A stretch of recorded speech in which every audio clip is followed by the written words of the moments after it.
Hey, thanks for coming. You know, I didn't have this advertised because I didn't think it was necessary. And what we're doing is we are going to film this for PEG TV so that it can be shared with a wider audience. So I'd like to start with a quote. Never underestimate the power of a small group of committed people to change the world. In fact, it is the only thing that ever has. Margaret Mead. And I've been believing that for a long time as an activist, not only here in Rutland, but I started out as a kid with my dad. So can we go to the first?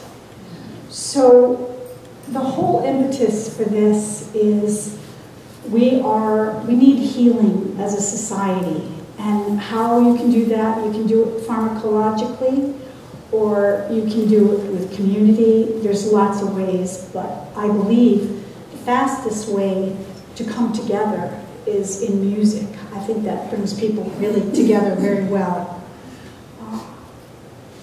And so that is the Clement Woods Mansion that, as you can see, needs, it's on the hello. Hi. It's on the historical registry, so anything that has to be done there has to be done according to regulations. But it's lovely as it is intact inside, and that's the first time. The first time I went there, we were on a tour because I had started this back in 2020, and it just speaks music through all of it. And on the second floor, it was actually made into offices, but it's still a wide open area. So that is the building that would have whatever we decide. Actually, you know, my vision, which I think everybody got to see. I've been talking about it for quite a while. Is a performing arts studio. It's just made for that. And so that's where I'm, so the purpose of this meeting tonight is to talk about using our resources that we have here in Rutland, which is a little contrary to looking for outside help. And I think the resources that we have are, number one, the people, because Rutlanders have always been interested and have always been able to accomplish what they want. It just seems that lately there's so much that as problems in everywhere, not just in Rutland. So the people and also the food. We should have a food economy here. We've got the resources of the farmers, and they are growing the food for us. So eating well and enjoying music is really a recipe for Rutland thriving. If you saw in the paper today, the Vermont Farmers Food Center is getting the funding to bring it as an incubator, and that's the start. People are coming here for the food. Are people coming here for the music? Paramount for a while, for absolute while, that's been a huge asset that the people came together and brought. So can you do the next? So this land is about 100 acres, and much of it has woodlands, and much of it is undeveloped, and there's trails there, and there's lots of people that are at the athletic center that are using the trails as they are. So it's a wonderful location with open air. And I think if we're going to heal not only through music, it's also through being outside. That we have to get our young people outside and competent in being able to take care of themselves outside. And that is also one of the things that we could do there as far as developing outdoor education programs. Right now, Killington Killington is hiring people from Jamaica and all over the world, not so much anymore, so they run short, but we should be able to have our own trained workforce. And the way you do that, and to me, is to have them learn outdoor skills. And we have a huge playground when you're talking about the Appalachian Trail, and that's nearby, 7 miles from the center. I don't know if some of you remember, in 2005 we ran the Rutland Long Trail Festival, and the hikers thought it was great, and we could do that again. Not as a music festival is what it comes down to. So the resources that we have on hand it's not only the food that the farmers grow, the people that are here that are willing to take on new projects for the most part, and the music. I was first introduced to it at the Long Trail Festival, where we brought local musicians in to do the music there, and it was marvelous. It was absolutely marvelous. The resources that we have here, as far as the competency of the musicians, is fabulous. And I always had a problem with downtown hiring people from out of state to come in and play music when we had so many people here that do play well and make it their livelihood. And when COVID came, they lost that livelihood. And so the whole idea of the training center, which is what it is, it's, it was a college, but a way to get people trained so that if things get bad, they always have something to fall back on. And that's healthcare, outdoor education, food, and music. So that combination there, no, it's not college degrees, but it is certainly giving people a livelihood that's fun. Okay, everybody at Killington loves to work at Killington because they get to ski at Killington and be with their buddies. So outdoor education would be a big part of this because we have the open land there. Can you do the next? Mm-hmm. Okay, so how do you make this profitable is what it comes down to. And, listening to what we have gone through the past 3 years, the science, people have a hard time understanding it. There's so much division, not only amongst us as far as what we should be doing, and being able to get a scientific studies of what's going on in Rutland is very possible, And so, and those protocols are needed when you always have a little, even coming here and whether to wear a mask or not wear a mask, we can learn from the bottom up so that the entertainment field can feel that, yes, they've done everything they can. So that's what we're talking about here.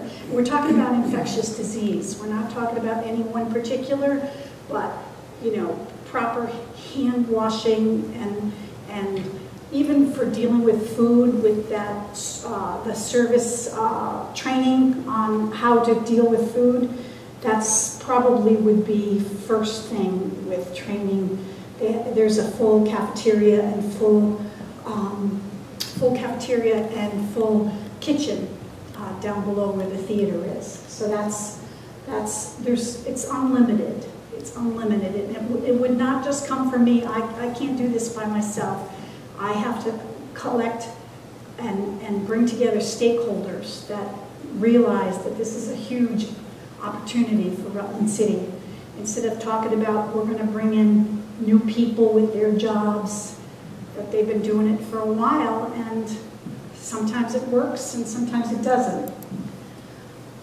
Okay, so this is the carriage barn that the sisters turned into radiological training so that you could become workers at the hospital using the X-ray equipment. And it's really quite awful on the inside because of what had been done to it. But I could foresee it being totally ripped out and making it into entertainment venue for people to come together. So, like I said, that's another beautiful building that's up behind the mansion.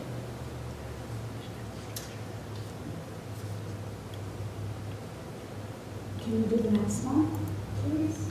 There it is from a distance. You can see the land is magnificent, absolutely magnificent. And unfortunately, the last Rutland Redevelopment Authority minutes showed that the city was actively working to recruit housing developers, which I will show you in a bit why that's not such a good idea. So the amphitheater, that would have to be really carefully looked at with what the topography is, and I think this is watershed land. I'll show you that after a while. So we would have to. That's why what we're suggesting is no change in what's there. We're not asking to build new buildings. We're looking to use what is already there and let the land stay as it is. So that's looking down toward the city.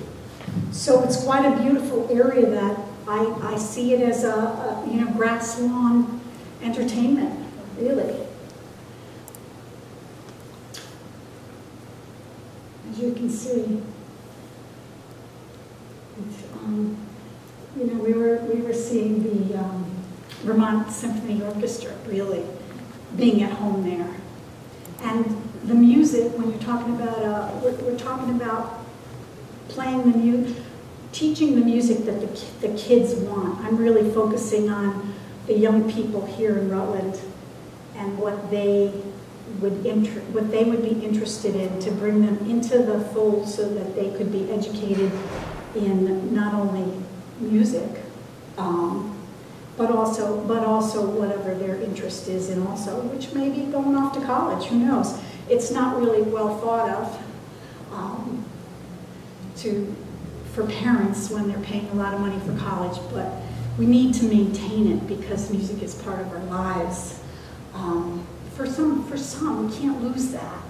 When my mom came over to Ireland in the 40s, and there were lots of immigrants from Ireland at that time, and what they would all do is they'd get together and they would, just like this actually, with all their musical instruments around the living room, and one after another would play their instruments and sing, and we would be part of it for a while till it was time to go off. And my biggest regret was that I never learned the songs that they were singing. I came out of childhood knowing very few Irish songs, and so that hasn't gotten any better. But I certainly appreciate music. As you can see, there is development around there,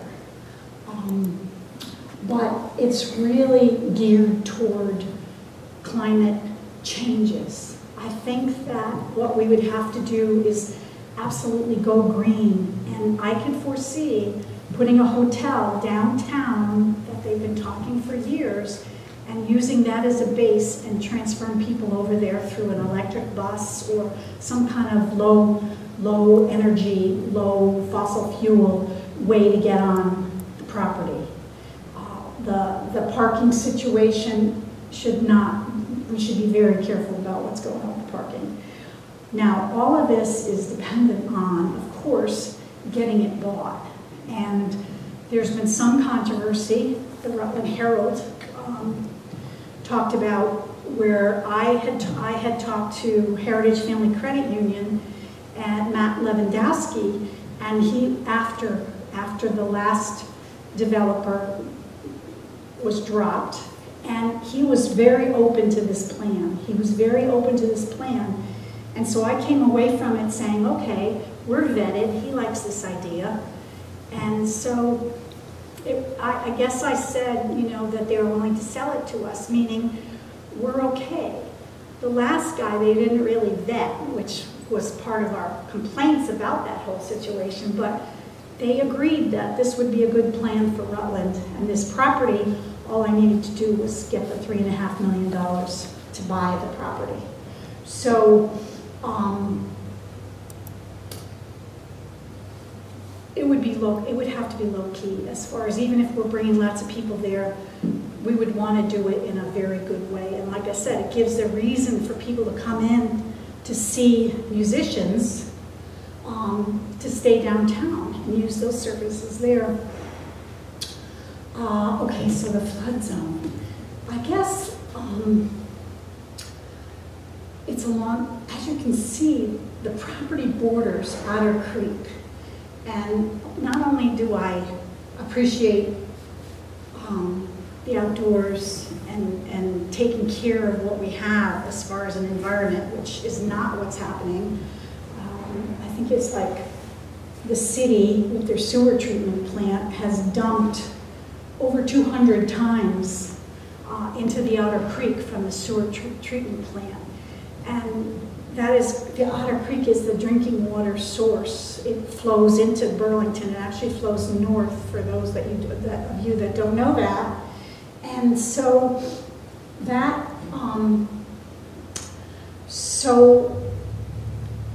what I'm saying is, it's not, you can't put housing there. And for the city to even think about that, when we are not able to handle, when the sewage treatment plant is not able to handle what we have now, that we have over 200, every time it rains now, it's a 100-year flood. If you live in the city, you know.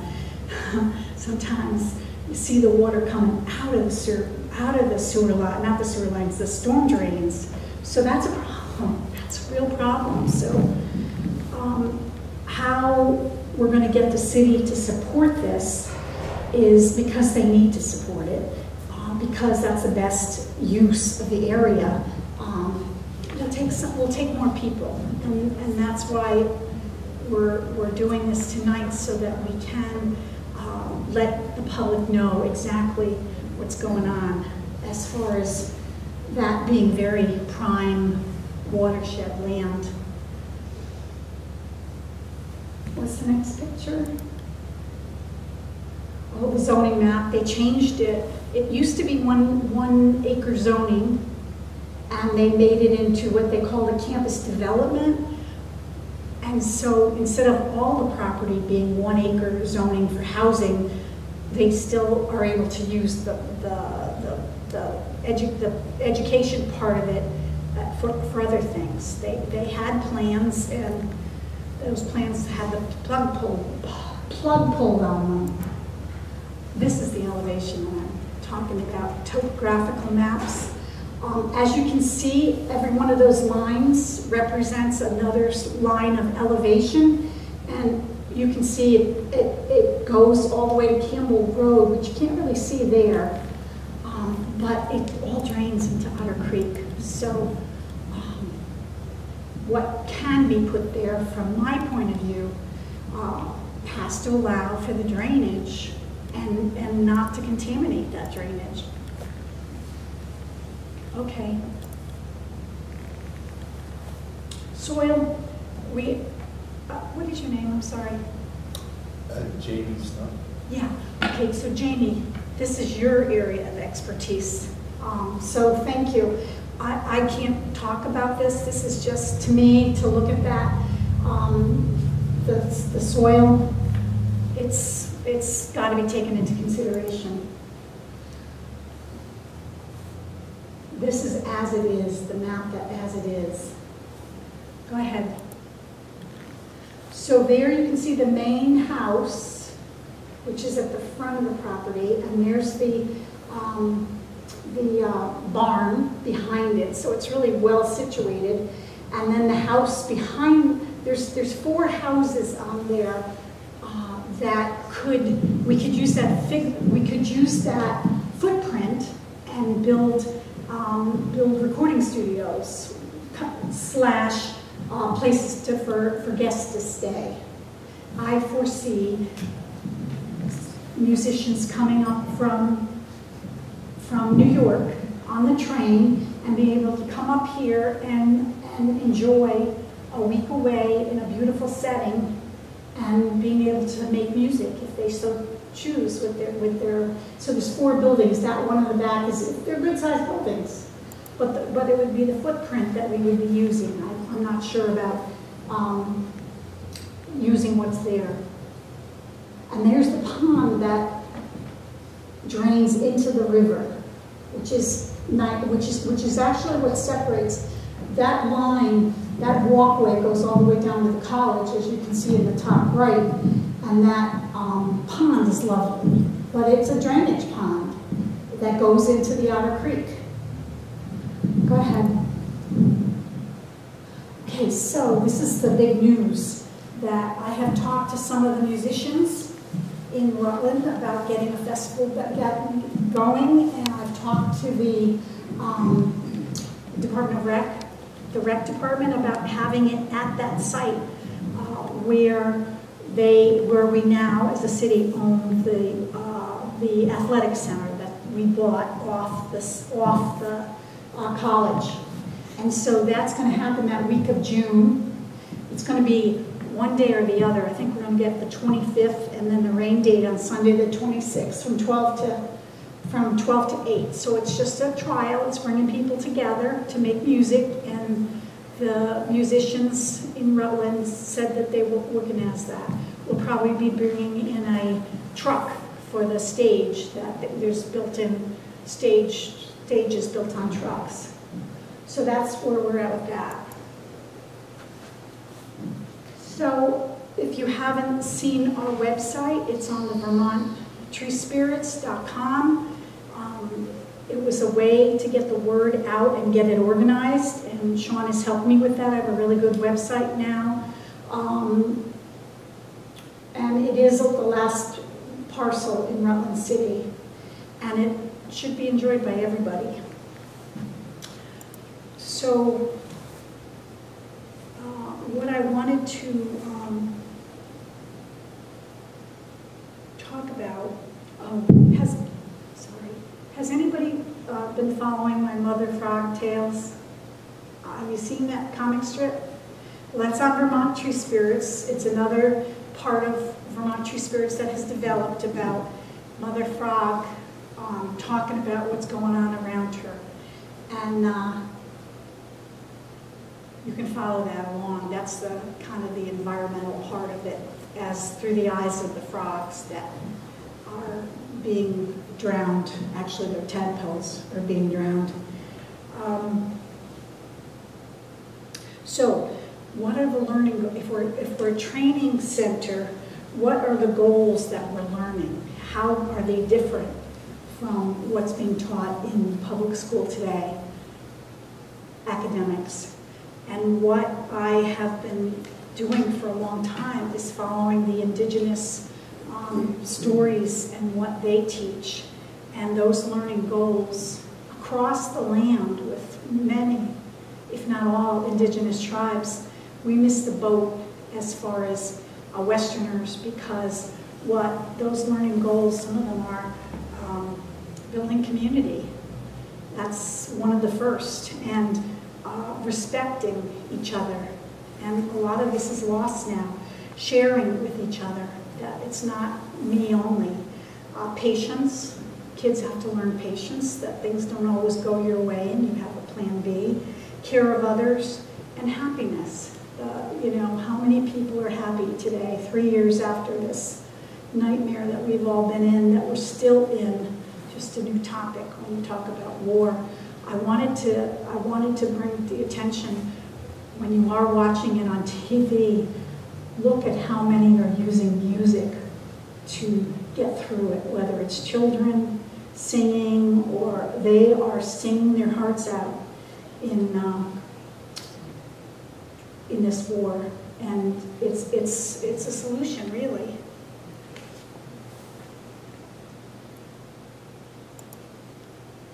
Yeah. So I was trying to get Olivia Gawet to sing. She's a soprano. She couldn't come. And so when I talk about all the singing that goes on, we have to learn to sing together. And so I would ask that you all go home and learn this song so that when we come together, we can sing it together. And it's not an easy song because I've been practicing and it's not easy. So what we're looking for is philanthropists, which is not an easy thing to bring attention to what we're doing here. But I think there are philanthropists out that understand that we have an opportunity and to be able to make a difference. At least in Rutland, we can have fun with it. I have been in touch with Chief Don Stevens of the Abenaki tribe, and they used to call them we used to call them powwows, but they're gathering together regularly to come together in community, and it's really about having fun. And they have them scattered through Vermont because that's a community that's really working hard to make a difference, and it's about happiness and having fun. So,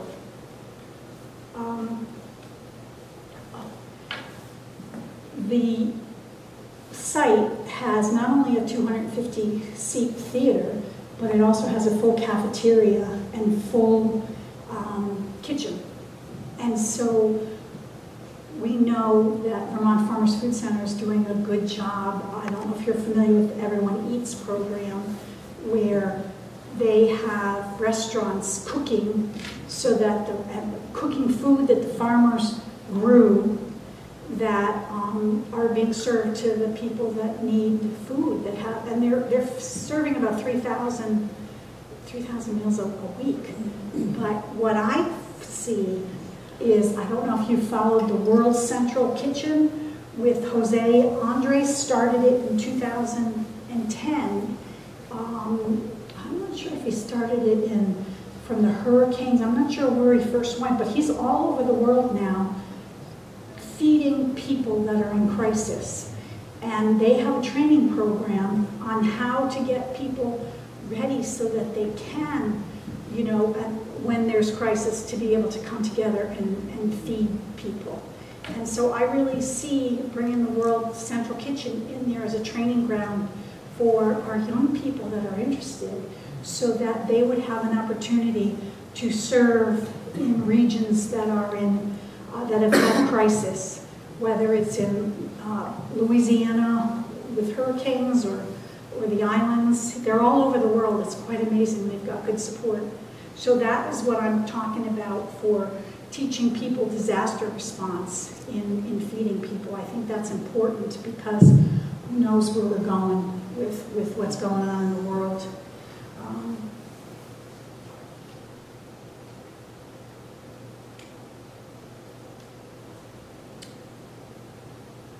So it's my job to find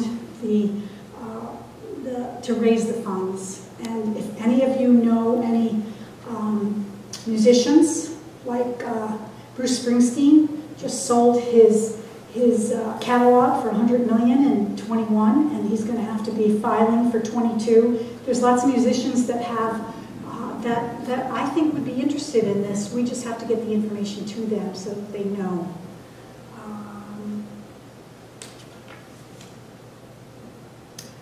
I think that's what I had to say here, and I'm asking you to help get the word out. It's all on Vermont Tree Spirits. We'll keep you updated on that. And the training program that I also talked about starts with self-care and family care, so that when crisis comes, which a lot of people are in crisis, that they have to have a certain level of competency so that they can not only know how to take care of themselves, but also to take care of their families.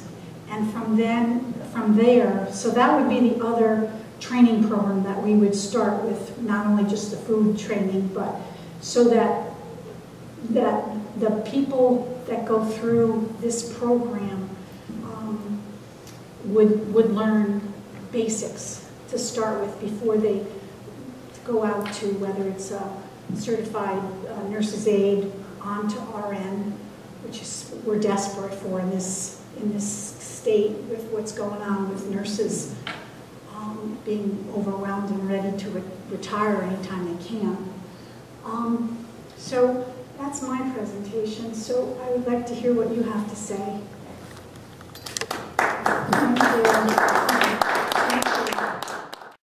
Isn't there lots of space there that could become housing for participants that come for like a program, whether it's a... Yes, that would be the dormitories. Okay, so the trainers would be put up in the dormitories. The people that are there being educated would be able to stay in the refinished dormitories because it all needs work. But if there was like a retreat of some sort, or even if there was some type of a performance, wouldn't there be dormitory buildings that could be rented out for profit too? We haven't gotten that far. But I mean, but it's a possibility. Well, if there's yes, it's there. That site has the potential to generate income big time, in my view. If things are happening there. If things are happening there, that's correct. Right. So, did you have another question? I did, but I forgot what it was. It might come back to me. Okay. Anybody else? So how updated is, I'm thinking of the building, how updated is like the wiring and plumbing, say, in the big house? In the big house? Yeah. It's probably not. It's probably not. As The much one as doesn't they have fire. It has a fire hydrant outside, but it does not. It's not wired for a fire. So bringing it up to code, yeah. it has to be brought up to code, and that's probably only wiring. Yeah. So I did read your PDF. So it's a pretty ambitious vision, which is good. But it seems like there's a lot of different programs and different ways to utilize a facility and bring people together. But it does seem like it could be really scattered, and I know you're focused maybe on raising money right now, but each one of these ideas that you have or other people have could be like a little business plan in and of itself. So I don't know if you got more people and you had like little subcommittees, these people are interested in the healthcare aspects or the environmental or the music, whatever, and come up with these ideas and then put them side by side and then see which ones could be maybe done sooner or easier than others. So I'm thinking like right now, you mentioned the Tuttle Auditorium, right? So it's possible, and I know you want to do an outdoor amphitheater, but in the short term, if you wanted to have like fundraiser concerts, because I remember when the Paramount Center was being planned, they had some fundraiser concerts, and I think some of them were at the UU Church. And, so people went and saw a little concert and maybe bought a CD, but maybe donated some money. So as far as I know, the Tuttle Auditorium is a fairly new facility relative like to the mansion and the carriage barn and stuff like that. So that's something that, maybe you can't outright buy anything right now, but you could maybe rent, let's say for... The Heritage Family Credit Union is not opening that campus up until it's sold. It's very clear that they're not. They tried it, didn't work with having the other developers sign on. So no, that somebody's going to have to buy the whole thing outright and then plan on such. Okay, what if you said, okay, I mean, is the Tuttle Auditorium? This is a what if, but is the Tuttle Auditorium? It's up to code, right? Yes. Could you just buy? That's an income generator. That's an income generator. Are they using it at all now? No, the whole place is not being used. Okay, so just like with the model of the field house, right? It's a standalone building on part of the campus, and they must have carved out that for the city, so the city owns, a certain part, and then the rest is owned by Heritage. So if the Tuttle building, I'm just using that as an example, could be, purchased first, and then... You won't do it. You won't do it. They've been burned. How many people here are members of Heritage Family Credit Union. I don't know a lot of details about what happened. Well, it's community owned, so in reality, it's community owned by 40,000 people in this neck of the woods that, you know, goes Yeah. as far as Ludlow and down further than that. It's owned by the people. So could you vote, could you sort of look at the bylaws and have like an investor vote to say? I have actually went to them last year and wanted to be able to do a presentation at the annual meeting, which happens around this time of year, and they would not allow it. They would not allow it, but that was when Heartland was still involved. Now, as members of the credit union, do we have rights or access to knowledge of other members of the credit union, or is that a privacy? No, well, I'm not sure. Organizing the credit union because developers don't want the college part. They want it separated out in pieces, is what it comes down to. So we'll see what Heritage, you know, when they said, sure, just get the $3.5 million, we're not going less than that, you know, but you just need to get the $3.5 million, which in today's real estate market, is still a big bargain, still a really big bargain. Two things in response to, and I remember what I was going to say, in response to what you were saying about the, you know, a lot of different possibilities of what could go on there. True, it's a lot, and it's a lot to digest, but I think from past conversations that I've had with Kathleen, please correct me if I'm wrong, like you mentioned the theater and how that could kind of function. Well, I see the kitchen supporting people that potentially want to produce foods where they need to be working in a commercial kitchen. Right. And the farmers food co-op people, and when you look at different like brew organizations and winemakers in the state, I could see fundraising meals with pairing of brew pubs and wineries with music being there to raise funds. So there's like this crossover of all this entertainment stuff, and then there's this, you know, deeper level of like educating people to participate in all those areas, whether it's the music and entertainment or the hospitality or all that property can offer. People could be being trained and educated in those areas too. As I think a little bit how it kind of ties together and forms like a pyramid, if you will, of building people up to be able to participate at a higher level.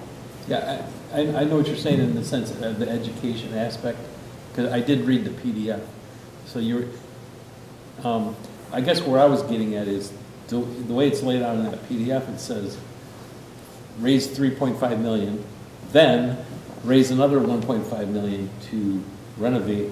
So, you know, if this takes 2 years, and it'll be another 3 years before anything can happen, right? Now I would say 6 years. Well, No, or whatever, I'm just throwing out. The kitchen and the cafeteria would be opened immediately. That we would get people in there, we would get restaurateurs in there cooking for that is how we bring the people together, is over a meal. So kind of like put it in phases, like phase one is this, and which is going to lead to then the second phase. Correct. So kind of like a business plan. Right, but what I was getting at is so once you have the property, then you can do things in phases as far as building and start utilizing. But the reason I was bringing up about the Tuttle Theater was see if you can do some fundraising while you're actually utilizing the property, and perhaps, you know, those of us who are HFC, VT members, maybe if we identify ourselves and, you know, write a letter in support of what you're saying, but maybe say, hey, can we use the Tuttle Theater for fundraising for this? We'll pay you rent, and maybe it could be a rent to own. Like if we finally do this, you know, maybe you could knock that off. Cause yeah, well, that kind of negotiation, it was made clear to me that who knows down the line? Who knows I'm down sure the there's line? insurance and liability issues. Yeah, no, I For understand. people to be on the property and that they would have to, make it be able to be open and accessible. But you mentioned also what this, like, I think I sent you an email and I didn't know anything about what you were saying, the city wants to develop it. So you're kind of in competition. If somebody walks in with cash on hand and says, I can buy it now, all this evaporates, right? That's But correct. the sooner that you can maybe start utilizing it and showing like, hey, we brought in X number of people and we had like one event and we raised this much money. Like pictures are 1,000 words. Yeah, even if it's just like one day at the Tuttle Theater, okay? Well, we're not there yet. No, I know, but I'm just saying this, but if you go in parallel to fundraising with initial starting up, like start really small, and then people will see something happening and they'll give money. But if you sit there and say, oh, I have this PD or this plan, please give money, it's like a Hail Mary pass sort of thing.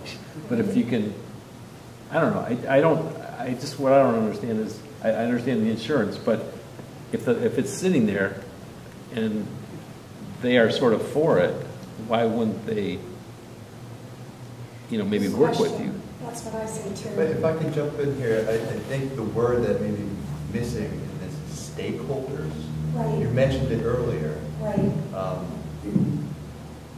The great challenge in competing against another offer is that you would have to have a great amount of money in hand from maybe a single donator, and it seems rather unlikely. That's what he was mentioning about the Hail Mary pass, right?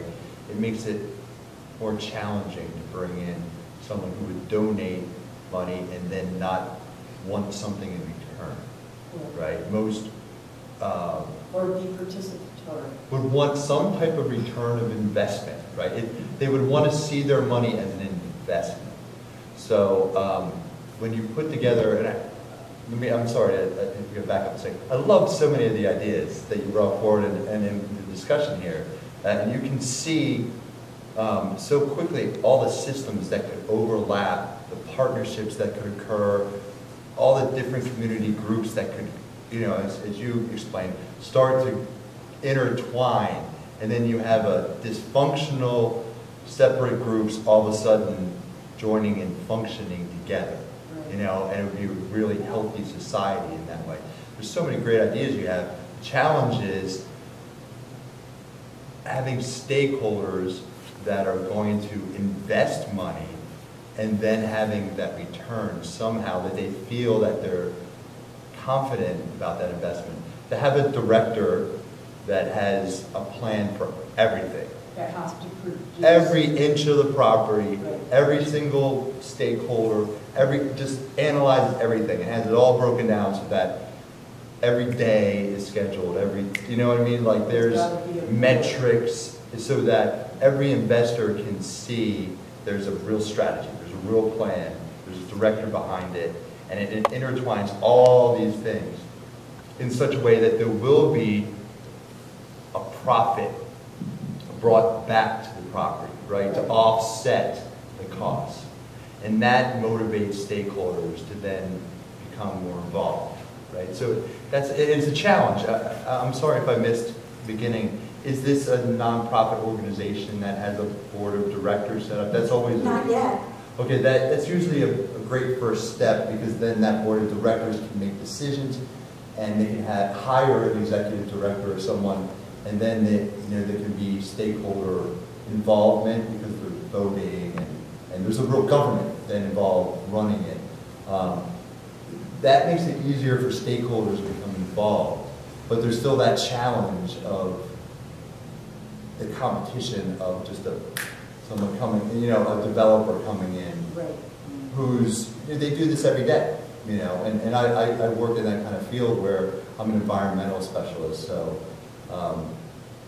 I make sure properties, the most important thing is the community have the end use that they want. In fact, the public can overcome developers time and time again if there is a stakeholder involvement with a very thought through thorough end use, right? The end use is that great. It can overcome developers with inferior plans, right? That want to build on wetlands and floodplains, right? And you can point that out, and it can potentially help you be competitive, right, against those inferior plans. To have a truly inspiring plan that is effective, right?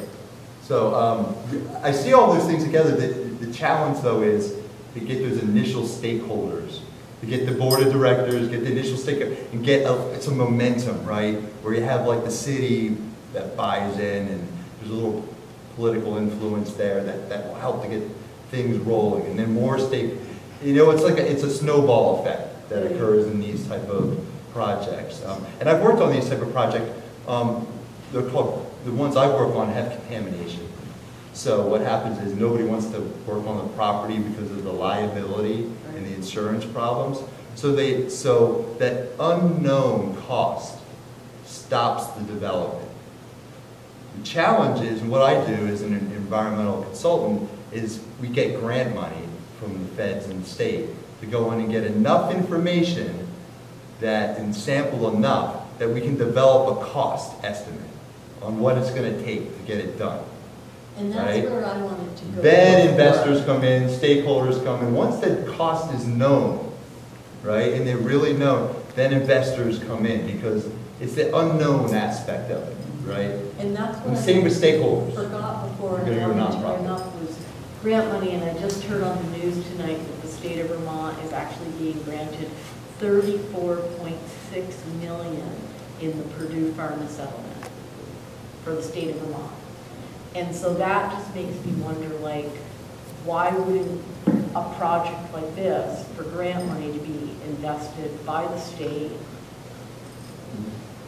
Having the state and the feds involved and behind a project and joining with the public, Right. it can be a really smart first step. You know, and then because there's a motivation for the municipalities, cities, and others to appease, you know, those leaders and that type of leadership. If there's a protocol coming from the feds and the state that they want to do these type of things, and you had mentioned sustainability, which I'm getting a PhD in sustainability now. Vermont has sustainability goals that it must meet on a very strict timeline. 2025, 2030, the citizens of Vermont can actually sue the state if it doesn't get done, which could motivate the state officials to become involved in a project like this, which is going to have a low carbon footprint, right? So that may be a place to really start, is to look at grants and to talk to a state official and see if you can get that kind of stakeholder involvement. That would be a great first step to get, you know, things really rolling. Get to Leahy and Bernie and people that, you know, can make something happen. I would imagine not playing here in Rutland with people that are just opposition, essentially, from what I understand. If there's an end use that can combine, you know, a community working and stakeholders together that generates a flow of money, right, through these different stakeholders, and everybody gets a little tiny bit, right? Everybody gets their little tiny bit. That's all they really need to create this bioregional economy. Then you can get somebody like Bernie or somebody to come in and say, well, we've got to reach this state goal, right? And this is part of that solution. So I can get behind that. Now, and then he can put some pressure on local people to make stakeholders more interested. But my guess is you might need that nonprofit board of directors to handle that type of input. Right. There's people that specialize in grant writing, and people that usually specialize in grant writing are usually pretty, although they get paid to do it to a large extent, they're also usually pretty generous with, you know, donating time. There are nonprofit organizations, like I've been on the board of directors for the Brownfield Coalition of the Northeast. So if this property was contaminated, you know, that would actually fall into like this nonprofit. And then you can ask nonprofits like that, hey, can you help us with this type of project?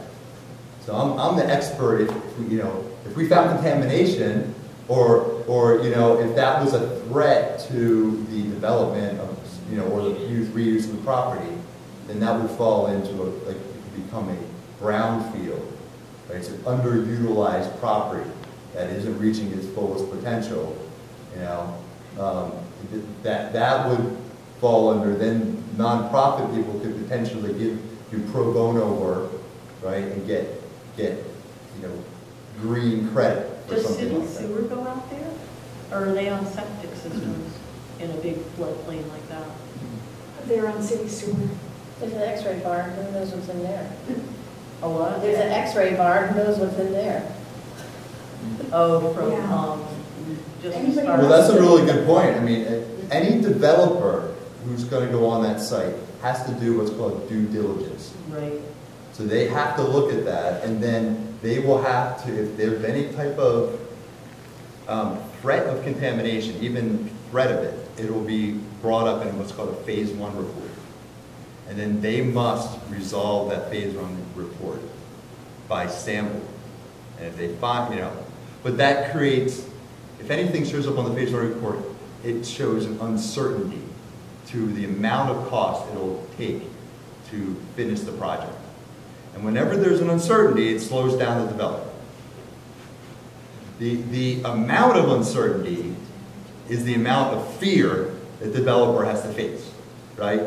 So the less uncertainty, the less contamination, the less amount of uncertainty, the more developers are able to act quickly, right? Well, Otter Creek, Just kind of like, that's just how it works.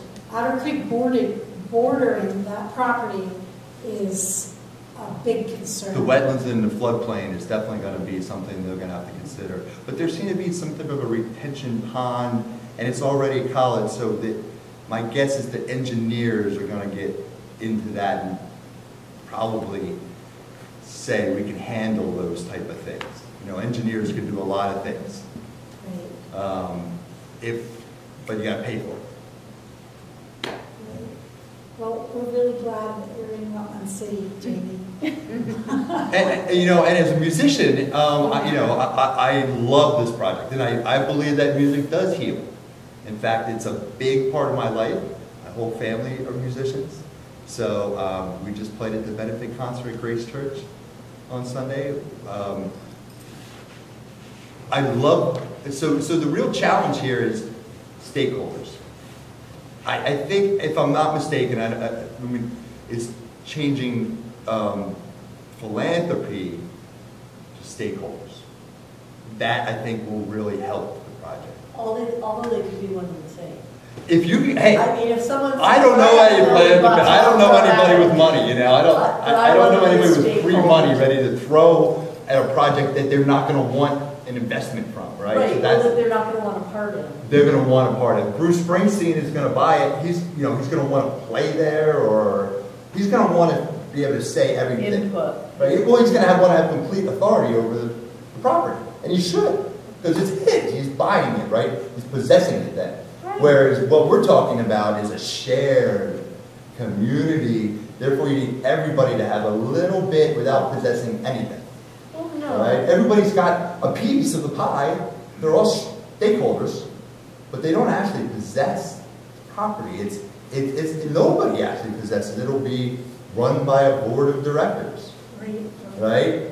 So that everybody shares it. So, but if you come in with one big donator, then they're going to possess it, right? I don't know if ultimately if the city's going to be happy with that, if the possessor, they can decide what they want to do, right?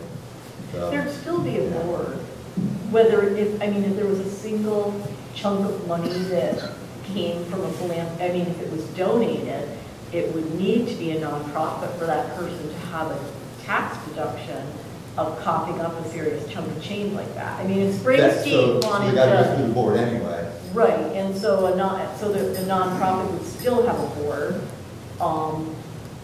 But if there was multiple nonprofits and some type of a board of director, I mean, that could work too. I think there's multiple ways to go about it. It seems like you need one board and then multiple donators. Sub-board. Right? With committees, right? Committees. And then you need multiple donators and multiple stakeholders. And some type of a director to make sure all those pieces are fitting together. It's You know, been, very, it's very been done functional. before. I've seen it done. It can be done in Rutland. Oh, absolutely. There's no question. I've seen it done. I've been part of it. So listen, it's 7 o'clock. Does anybody else have any comment on this? I have a closing thing. How do we as a group, let's just say if we are the group, how do we move forward or proceed? Like what are next steps? Well, how do we try to help that happen? We're going to have a festival in June that we're going to need help with, is what it comes down to. Hopefully, that will bring more people to the table, is what it comes down to. And that's why we're doing it. We're hoping to start regular festivals. We're also talking about a festival over Labor Day weekend. And there is the rec center part of this property? Right. Right. So that's where we're going from here. So tell your friends, talk about it, and understand that this is a really good thing. This is people working together for a common cause, and I can't think of anything better than music and children. So thanks for coming. Go ahead. Okay, sir. So a few things. I like what he said about the due diligence, which is kind of like what I was maybe getting toward as far as like list the different project areas and maybe get a few more people and then figure out like sort of degree of difficulty, like what could be done easier or what costs more or less. Which facilities could you do, like you said, the cafeteria and the tunnel might be ready to go.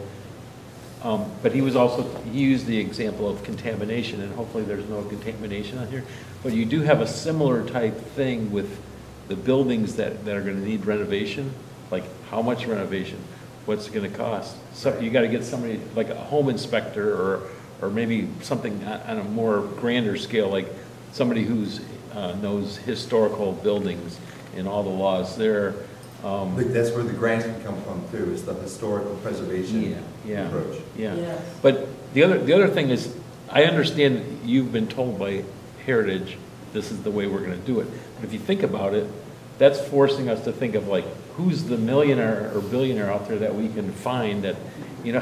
And you know what? Even though Heritage is a nonprofit, functioning organization, and we, the members, supposedly have some clout, if they're running a business, I mean, they want money, they want to sell it. They want it to turn over in a single sale that makes it simple for them as a business, not in the direction that you're talking. Right, but at the same time is, if you're trying to create a community group at a grassroots level, look how many people are here, right? We got to grow more people, right? Right. $10 checks, like Bernie Sanders, $27, whatever. So the way you do it is you start small and you build up. I mean, most businesses started small, unless somebody's dad gave them a lot of money to start with. Most people start small, but you're being forced into a corporate model to say, you got to have this money available, and we're going to plunk it down and then we start. So how do we, But I think if you do the due diligence and you show them that you've done the due diligence, then you could talk about this piece, or these are the pieces that we can start with, if you would allow us to rent.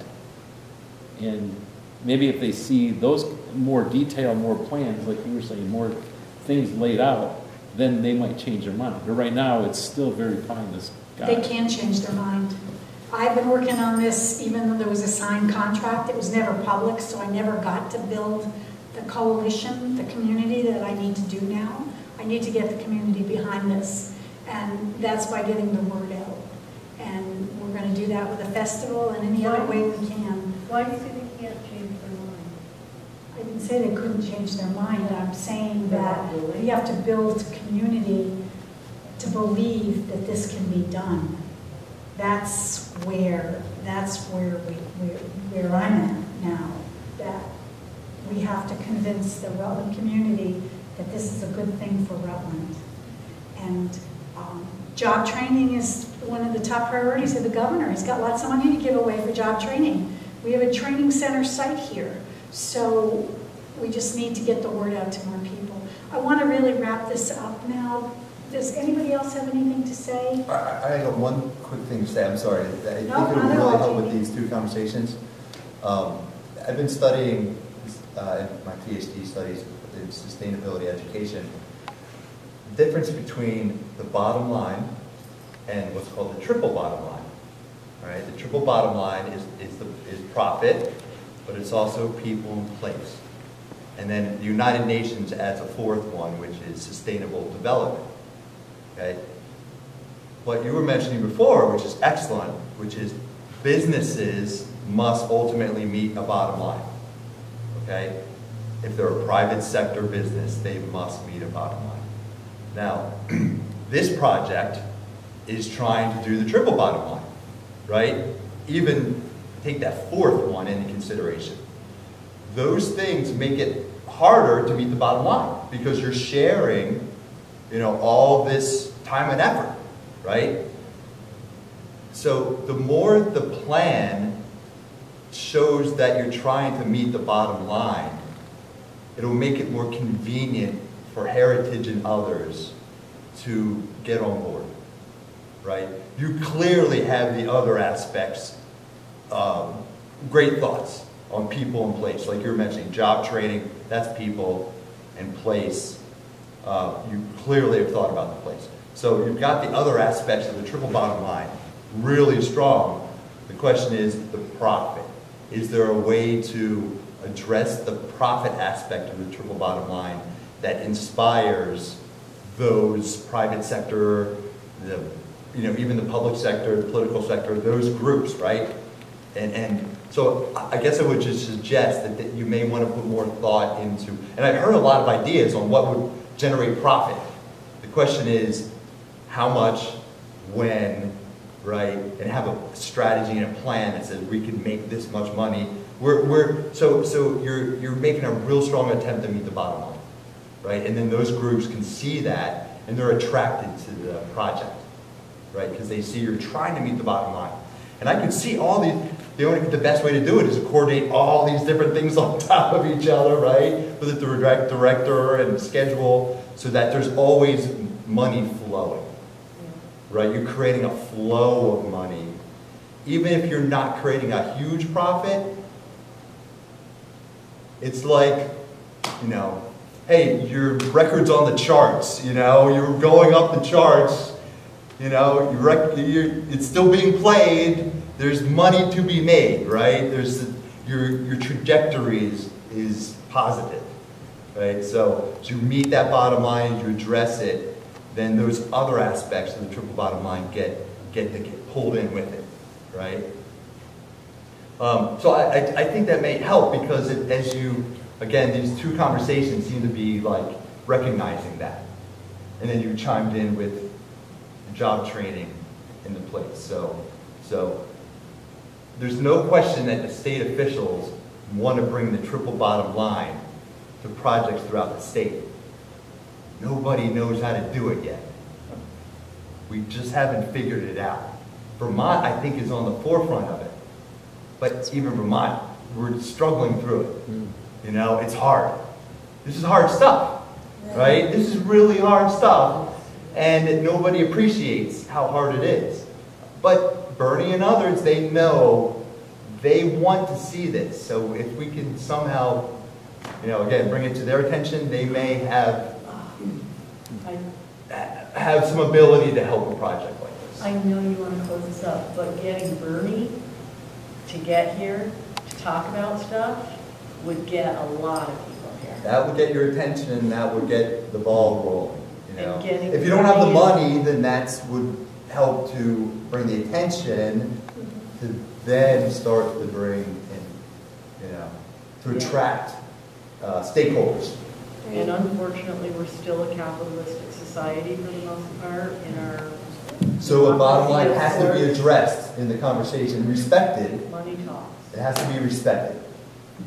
I see Rutland City as a model city that can come back in the midst of climate crisis. And there's no discussion on whether this is climate crisis or what. When we are contaminating our own drinking water, it's a crisis. It's a crisis, and we have to pay attention to that. I think we could argue, and I just put on a presentation through Stevens Institute of Technology about sustainability. This is the decade of ecological restoration through the United Nations, and it's an urgent crisis to meet the climate crisis.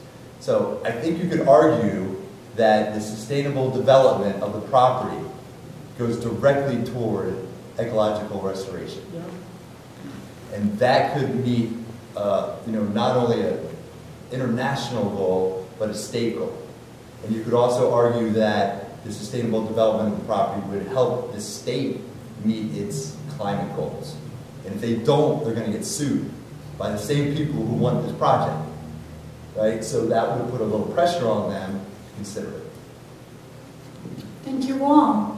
We're gonna publish this on PEG TV so more people can see it. So I don't know if any of you've seen my program on the porch, and so this wasn't on the porch tonight, but it's an absolute discussion that we need to have in Rutland. And thank you all for coming, and thank you for your input.